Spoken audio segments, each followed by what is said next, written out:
Operations class, I am doing this video for you again because the voice and sound didn't come through when I did it on Monday.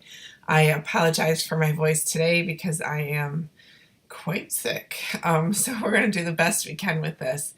So taking a look at this week's results, I want to just kind of show you a little bit about how you are doing. One of the things just to pay attention to is that there are two universes here. So I've got you guys split into groups. But looking at overall sales from round one, round one. In universe one, we've got almost everybody over $1 million for sales revenue, which is really great. Looking at some of the top ones, Vicky certainly is doing very well this first round. And then if you look at even the profit, you guys, there isn't much of a distinction between profit. Like Sarah had a little bit less sales revenue, but even though Laura had a little bit more, her profit wasn't as much, and it just depends on how you're spending your money. Okay, so your sales revenue and your profit are two of the metrics for this competition. And so when you look at the sales revenue and all of the things in between, this is where you get your profit for the round. So if you look at, there was sales revenue of 955, which is actually a million, not thousand, but we'll just say 955,000. And then you subtract the 635 from it, and then, look at the taxes and things like that. You end up with $102 at the end. So that's kind of where it ends up coming out. You get your depreciation in there, your net financing expenses, your income tax, and that's where you end up. Okay, so there's really no huge watch outs here, except for that some people invested a little bit more. So if you look at research and design, Vicki and Emily and Laura spent a lot on investments. So that's why Laura's profit's a little bit less, because she did invest a lot. Contract manufacturing, that first round, I'm not sure I would have done at all until you find out how much of your own facility costs you're using. And then feature costs is the different add-ons that you're purchasing, and then your promotion is letting people know that you have a product. And I definitely spend some time promoting. If you look at where everybody is spending their money on promoting, it gives you kind of an idea of where that is. Okay, there's other things on here as well. You can tell short-term loans, stay away from that. You can definitely take out a little bit more long-term loan if you think you might be short. Laura invested some. Her sales weren't quite as strong as she needed them to be, so she needed a small short-term loan, and that automatically gets paid off when you have cash. So I'm going to show you where that is in a minute. I'm looking at Universe 2.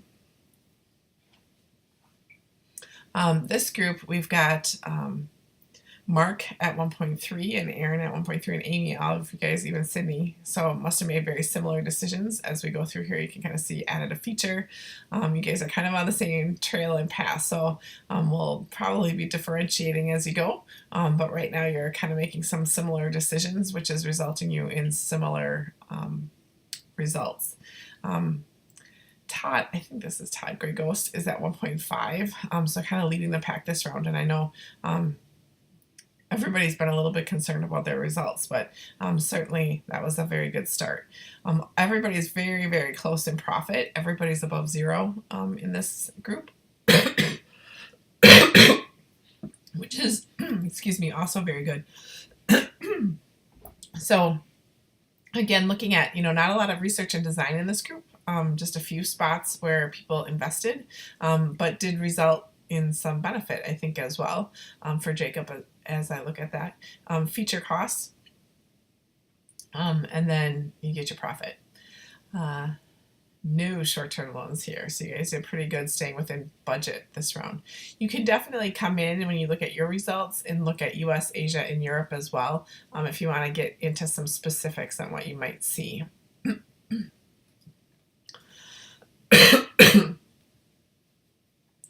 So as far as the market reports go, for Universe 1, back to the first universe, we have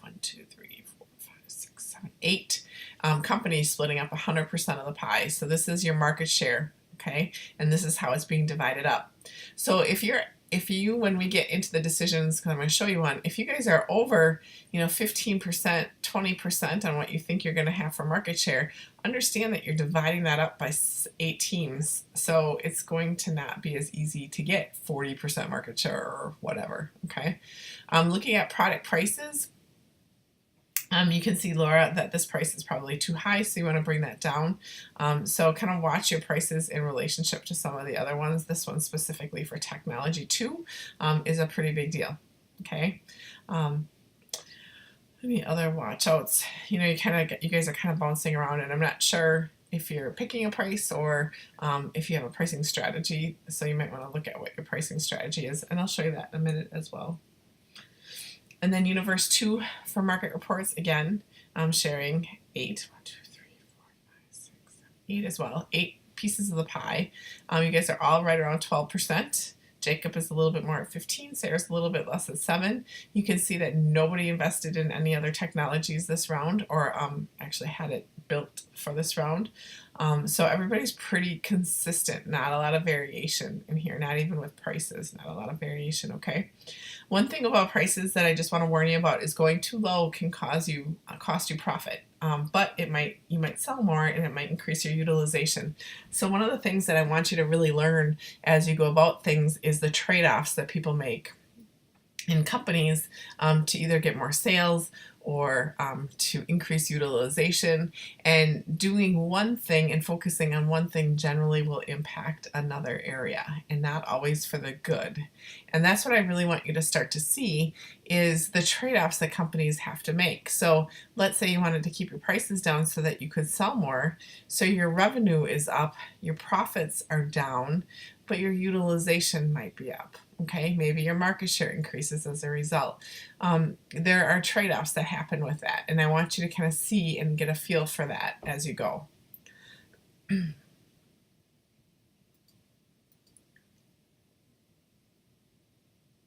Okay. In the production report for Universe 1, looking at utilization, we've got 2 teams at 90%, which is really great.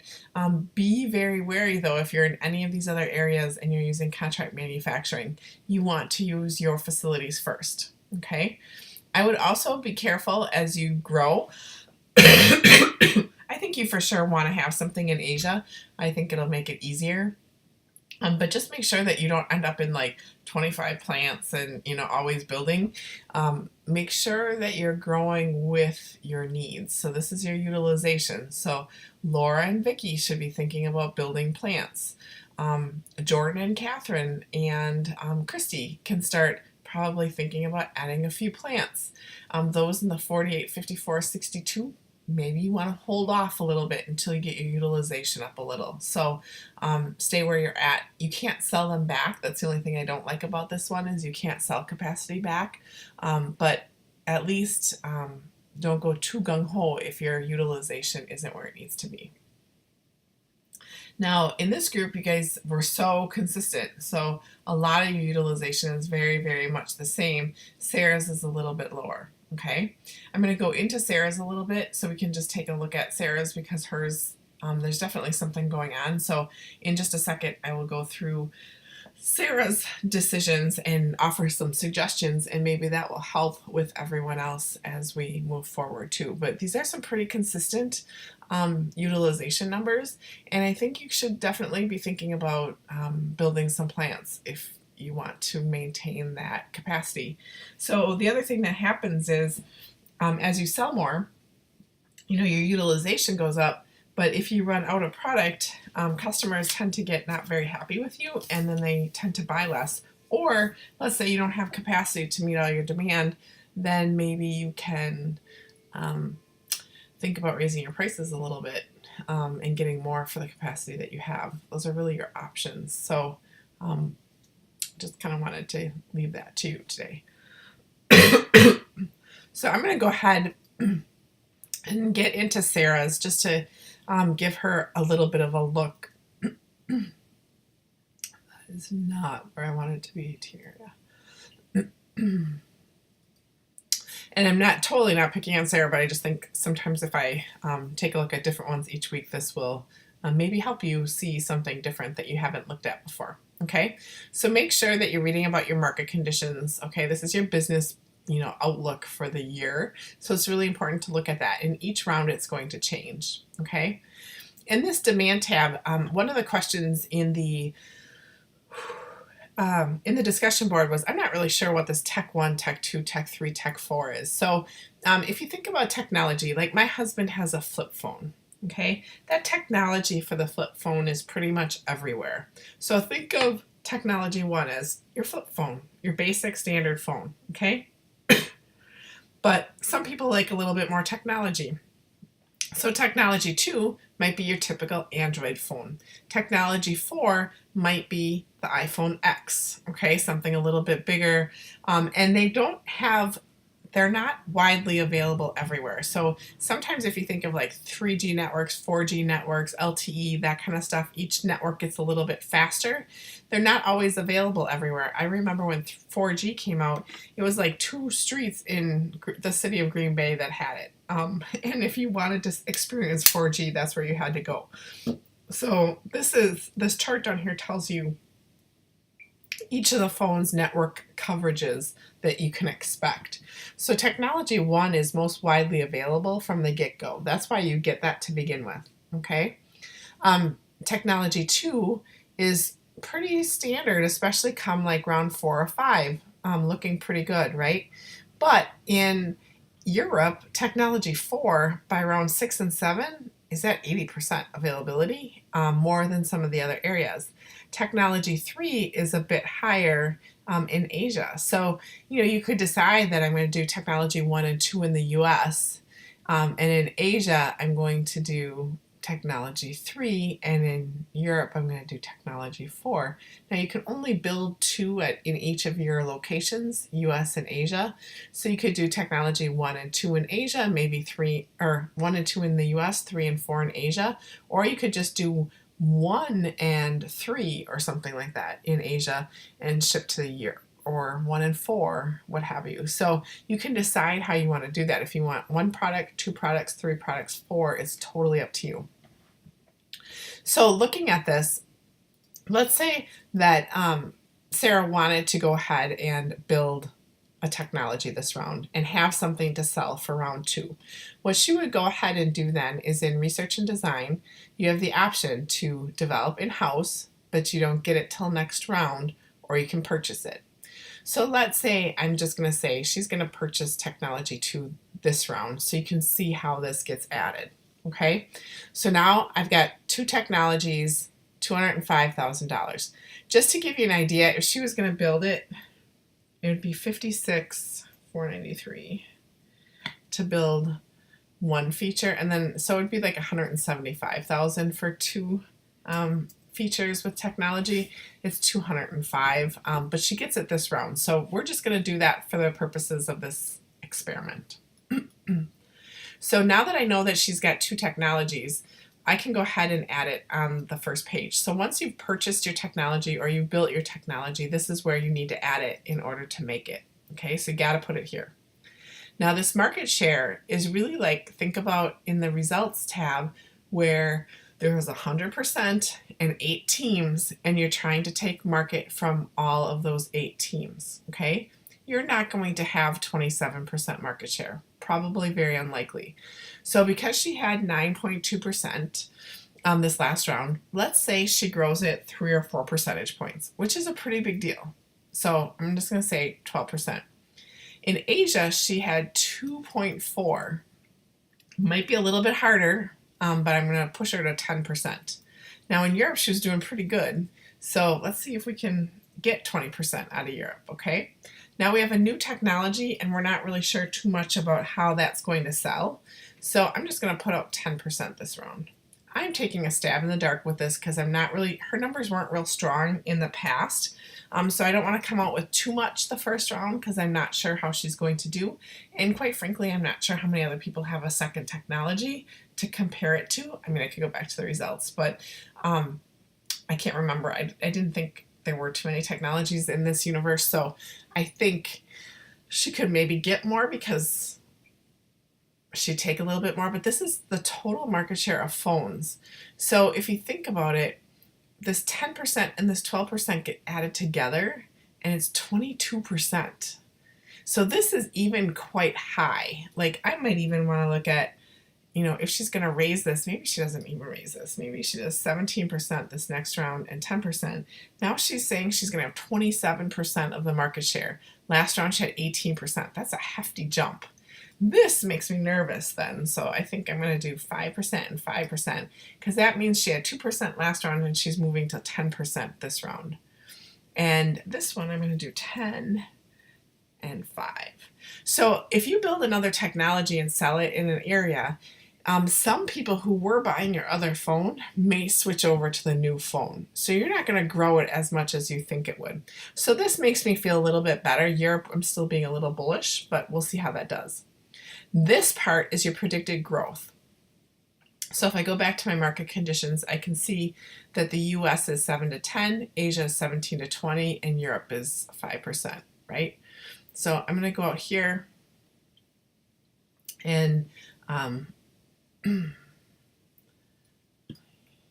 I'm going to do about 10%, 15%, maybe 5%. That looks a little bit better, okay? So that's what I'm predicting. This is how much demand I had last round. This is how much demand I'm predicting for this next round overall. And this is total demand, not just your own. So this is what your production is going to be based off of. So you want to make sure you get this right. So now I'm going to go over to the production, and it's going to tell me that I need to cut production for Tech 1, but I have unsatisfied demand for Tech 2. And I'm going to go ahead and see what I can take care of.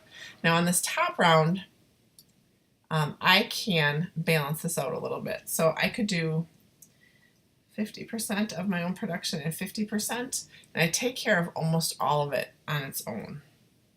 Do you see how that is?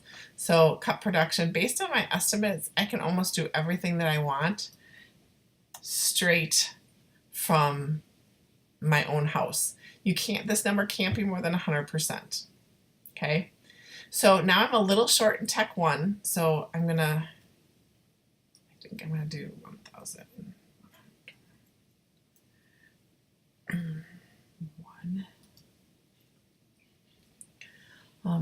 And that's all that I'm going to do. I think that's good for right now. Actually, let's do this.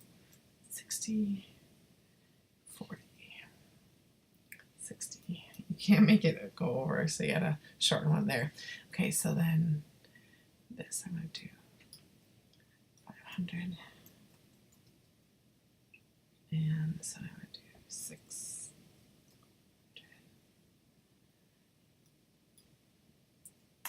So this will balance it out. Now contract manufacturing is that I'm contracting out. So these are going to get purchased before I make anything in my own place.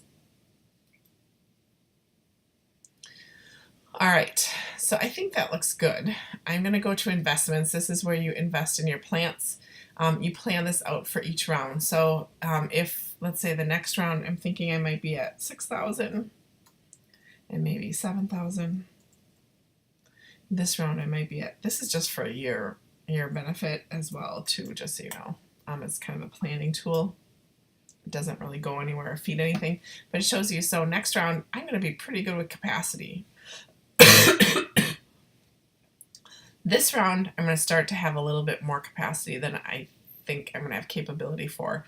And I only have 3 in Asia, so I think I'm going to do 2 more plants in Asia. So that I can have 6. That gets me a little bit closer. So that looks good to me. Now research and demand, we already did that, so I don't have to touch it. Marketing, I'm going to, now that I have 2 products here, I have to add this everywhere. I'm going to go ahead and add my promotion in, and I'm going to be paying a little bit more for it because I want people to know that I have new features and new things going on. Okay, now my price for Tech 2 is $207. That's how much it costs me to make it. So if I want to have a profit right now, I don't have one because I'm not making any money on it. So if I want to have a profit, let's say I sell it for $450 a phone. Now my gross margin is $128. This is a bit high, so I think I'm going to bring this down to $250.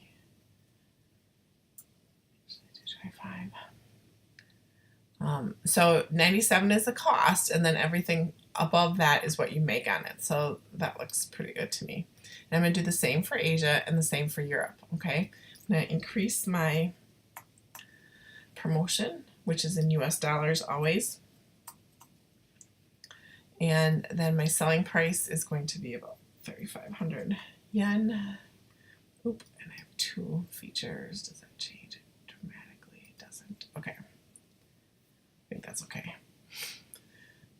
So that's what I'm going to do. Still making a pretty good gross margin here. And then I'm going to go ahead and look at Europe. Promote. And I'm just picking a number to beef up the promotion a little bit this round. Okay, you can play with that each round.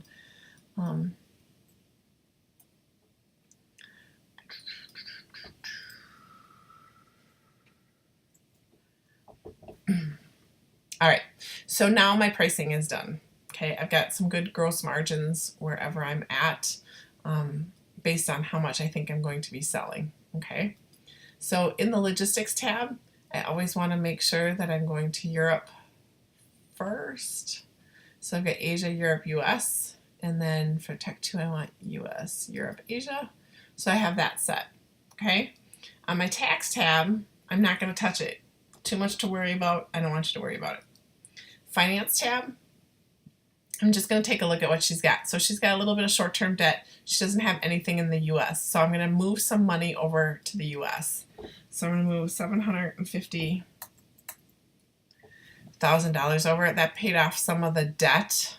There's a little bit of short-term debt in Asia as well. So I'm going to move 100,000 from the US over to Asia to pay off that short-term debt. You want to get rid of short-term debt for sure. You don't want to have that hanging around. She also doesn't have a lot of cash on hand compared to her loans. So I'm going to see about taking out a little loan. So now she's got a little bit more. This has increased her debt, but she's got a little bit more cash on hand. I feel a little bit better about that. Next round, if she wants to get rid of some of that long-term debt, she can certainly pay down a little bit of that by decreasing it with a minus sign here, okay? But there's really no penalty for taking out long-term debt. Having a little bit of money to be able to spend, she's doing a lot of investment. I want to make sure that she has some money at the end of the round, okay? So this is what's planned. Once she's done with this, then she'd go ahead and select submit. And my answers are here, so all she has to do is copy her answers over and then they become mine. So that is it. I will clear this out for Sarah so she can do this on her own, but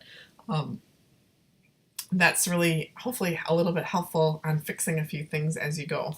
Those were the changes that I made, and if you have any questions, please let me know.